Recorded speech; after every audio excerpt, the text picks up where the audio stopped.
ഇന്നത്തെ നമ്മുടെ റെസിപ്പി നല്ല നാടൻ ചായപ്പലഹാരമായിട്ടുള്ള പപ്പട വട എന്നും അതുപോലെ പപ്പട പോളി എന്നൊക്കെ പറയുന്ന വളരെ എളുപ്പത്തിൽ തയ്യാറാക്കി എടുക്കാവുന്ന ഒരു സ്നാക്കാണ്. അപ്പോൾ എല്ലാവരും തീർച്ചയായും ട്രൈ ചെയ്ത് നോക്കുക. ഇതുവരെ ഉണ്ടാക്കി നോക്കാത്തവർ തീർച്ചയായും ഒരു വട്ടമെങ്കിലും ഉണ്ടാക്കി നോക്കുക.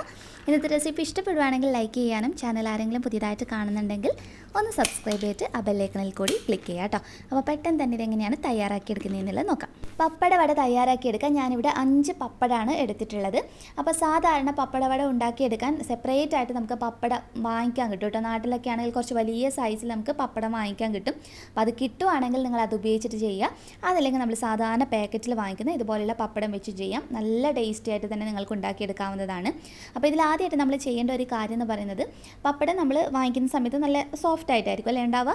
അപ്പോൾ അത് നമ്മൾ വെയിലത്ത് വെച്ചിട്ട് ഒന്ന് ഉണക്കിയെടുക്കണം ചെറുതായിട്ട്. ഒത്തിരി സമയമൊന്നും നമ്മൾ ചെയ്തെടുക്കേണ്ട ആവശ്യമില്ല. നല്ല വെയിലൊക്കെ ഉണ്ടെങ്കിൽ വളരെ കുറഞ്ഞ സമയം വെച്ചാൽ മതി. അപ്പോഴത്തേക്ക് ആ പപ്പടം ആ ഒരു സോഫ്റ്റ് ആയിട്ടുള്ള ഇതൊക്കെ മാറിയിട്ട് കുറച്ചൊന്ന് കട്ടിയായിട്ട് കുറച്ചൊന്ന് ഒരു ഹാർഡായിട്ടുള്ളതുപോലെ വരും. ആ ഒരു പാകത്തിന് വേണം നമ്മൾ ഇതിന് വേണ്ടിയിട്ട് റെഡിയാക്കി എടുക്കാൻ വേണ്ടിയിട്ട്. അടുത്തതായിട്ട് ഈ ഒരു റെസിപ്പിക്ക് വേണ്ടിയിട്ട് ഞാൻ എടുത്തിരിക്കുന്നത് 1/2 കപ്പ് പച്ചരിയാണ്. പച്ചരി നന്നായിട്ട് കഴുകിയതിന് ശേഷം 1 മണിക്കൂർ വെള്ളത്തിൽ കുതിർത്തി പിന്നെ വെള്ളമൊക്കെ വാർന്ന് വെച്ചിട്ടുള്ളതാണ്. ഇങ്ങനെ പച്ചരി അരച്ച് ചെയ്യുന്നതും നല്ല ടേസ്റ്റാണ്.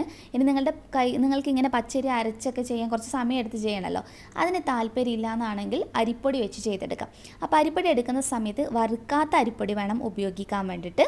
അതുപോലെ തന്നെ നമ്മൾ പത്തിരിപ്പൊടിയൊക്കെ ഇല്ലേ, കുറച്ച് നൈസായിട്ട് പൊടിച്ചിട്ടുള്ള പൊടി എടുത്താൽ മതി കേട്ടോ.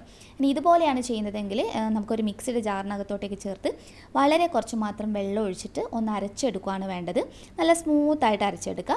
അപ്പോൾ ഞാനിത് നല്ലതുപോലെ അരച്ചെടുത്ത് തയ്യാറാക്കി എടുത്തിട്ടുണ്ട്. അപ്പോൾ ഒന്നുകിൽ ഈ രീതിയിൽ ചെയ്യാം, അതല്ലെങ്കിൽ അരിപ്പൊടി വെച്ച് ചെയ്യാം. ഇനി അടുത്തതായിട്ട് ഇതിലോട്ടേക്ക് നമ്മൾ ചേർത്ത് കൊടുക്കാൻ പോകുന്നത് കടലപ്പൊടിയാണ്. കടലപ്പൊടിയുടെ അളവ് എന്ന് പറയുന്നത് ഒരു 1.25 ടേബിൾ സ്പൂൺ എടുത്ത് കടലപ്പൊടി. 1/2 കപ്പ് പച്ചരിക്ക് ഞാനിപ്പോൾ എടുക്കുന്നത് 1.25 ടേബിൾ സ്പൂൺ കടലപ്പൊടി. ഒത്തിരി അളവിൽ നമുക്ക് വേണ്ട, വളരെ കുറച്ച് മാത്രം. അടുത്തതായിട്ട് മുളക് പൊടിയാണ്. നമ്മുടെ സാധാരണ മുളക് പൊടി, പിരിയമുളക് പൊടിയല്ല. അത്യാവശ്യം എരിവ് വേണം ഈ ഒരു പപ്പട വടക്ക്. അപ്പോൾ ഒരു 1.5 ടീസ്പൂൺ മുളക് പൊടി എടുത്തിട്ടുണ്ട്. നിങ്ങളുടെ എരിവിനനുസരിച്ച് അഡ്ജസ്റ്റ് ചെയ്ത് ചേർക്കാം. ഒരു 2 നുള്ളു മാത്രം കുരുമുളക് പൊടി. കുരുമുളക് പൊടിയുടെ അളവ് നമുക്ക് കൂടുതൽ വേണ്ട, ഒരു ഇത്തിരി മാത്രം.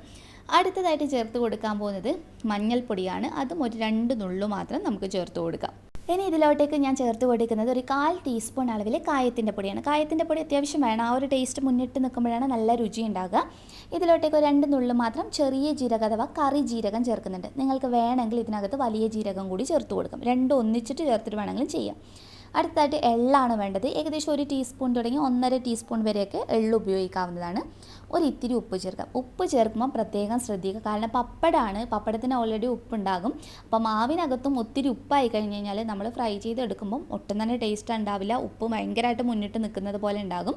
അപ്പോൾ മാവിനധികം ഉപ്പ് ഇട്ട് കൊടുക്കണ്ട കേട്ടോ. കുറച്ച് വളരെ കുറഞ്ഞൊരളവിൽ ആ മാവിൻ്റെ ടേസ്റ്റ് ഒന്ന് നിങ്ങൾ നോക്കിയിട്ട് അഡ്ജസ്റ്റ് ചെയ്യുക. അപ്പോൾ മാവ് നല്ല കട്ടിയായിട്ടുള്ളത് കൊണ്ട് ഞാൻ കുറച്ചുകൂടി വെള്ളം ഒഴിച്ച് കൊടുത്തിട്ടുണ്ട്. ഈ മാവിൻ്റെ ഒരു പാകം എന്ന് പറയുന്നത് നമ്മുടെ സാധാരണ ദോശ മാവിൻ്റെയൊക്കെ ഒരു പാകം ഉണ്ടല്ലോ, അത്യാവശ്യം ഇങ്ങനെ ഒഴിഞ്ഞ് കിട്ടുന്ന ആ ഒരു പാകത്തിന് വേണം നമ്മൾ തയ്യാറാക്കിയെടുക്കാൻ.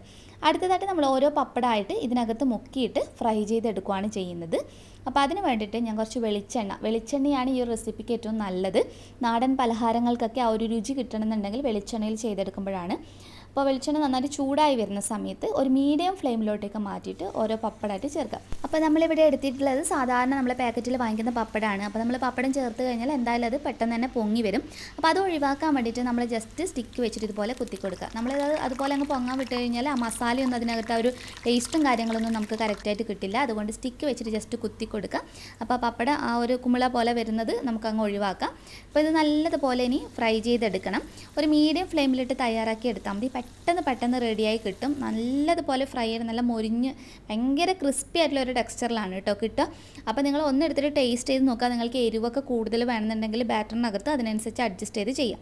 പിന്നെ നമ്മൾ ശ്രദ്ധിക്കാനുള്ള ഒരു കാര്യം, പപ്പടം നമ്മൾ ഇതുപോലെ ബാറ്ററിനകത്തോട്ടേക്ക് മുക്കിയെടുക്കുന്ന സമയത്ത് ഒന്ന് നന്നായിട്ട് മുക്കിയെടുത്തിട്ട് ജസ്റ്റ് ഒന്ന് നമ്മൾ തട്ടിക്കൊടുക്കുക. അതായത് അധികം വരുന്ന ബാറ്റർ നമ്മൾ എപ്പോഴും പപ്പടത്തിൽ നിന്ന് മാറ്റി കൊടുക്കണം. അതായത് മൊത്തം അങ്ങ് ബാറ്ററോട് കൂടി ഒരിക്കലും നമ്മൾ എണ്ണയിലോട്ടേക്ക് ഇട്ട് കൊടുക്കരുത്. കണ്ടില്ല, ഈ ചെയ്യുന്നത് പോലെ പപ്പടം ബാറ്ററിനകത്ത് മുക്കി ഒന്ന് അധികം വരുന്ന ബാറ്റർ ഒന്ന് തട്ടിക്കളഞ്ഞതിന് ശേഷം നിങ്ങൾ എണ്ണയിലോട്ടേക്ക് ചേർത്ത് കൊടുക്കുക. ഇത്രയേ ഉള്ളൂ. വളരെ സിമ്പിളായിട്ട് ചെയ്തെടുക്കാൻ പറ്റുന്ന ഒരു റെസിപ്പി അല്ലേ. അപ്പോൾ നല്ലൊരു ചൂട് ചായയും കൂടി ഉണ്ടെങ്കിൽ സംഭവം ഉഷാറായി. അപ്പോൾ പപ്പട വട എന്നും അതല്ലെങ്കിൽ പപ്പട ബോളി എന്നൊക്കെ ഇതിന് പേരുണ്ട് കേട്ടോ. അപ്പോൾ ഓരോ നാട്ടിലും ഓരോ പേരിലാണെന്ന് തോന്നുന്നു അറിയപ്പെടുന്നത്. അപ്പോൾ ഇത് ഞാനൊന്ന് പൊട്ടിച്ചിട്ട് കാണിച്ചു തരാം. എത്രത്തോളം കണ്ടില്ലേ, നല്ല നിങ്ങൾക്കിത് പൊട്ടിക്കുന്ന സമയത്ത് മനസ്സിലാകുന്നുണ്ടാവും. നമ്മളിന്ന് കഴിച്ച് കാണിക്കുമ്പോൾ ഒന്നുകൂടി കഴിച്ചിട്ടുള്ള ആ ഒരു സൗണ്ട് കേൾക്കുമ്പോൾ ഒന്നുകൂടി മനസ്സിലാവുന്നുണ്ട് എത്രത്തോളം മൊരിഞ്ഞിട്ടുള്ളതാണെന്നുള്ളത്. അപ്പോൾ ഒരു വട്ടെങ്കിലും എന്തായാലും ഉണ്ടാക്കി നോക്കുക.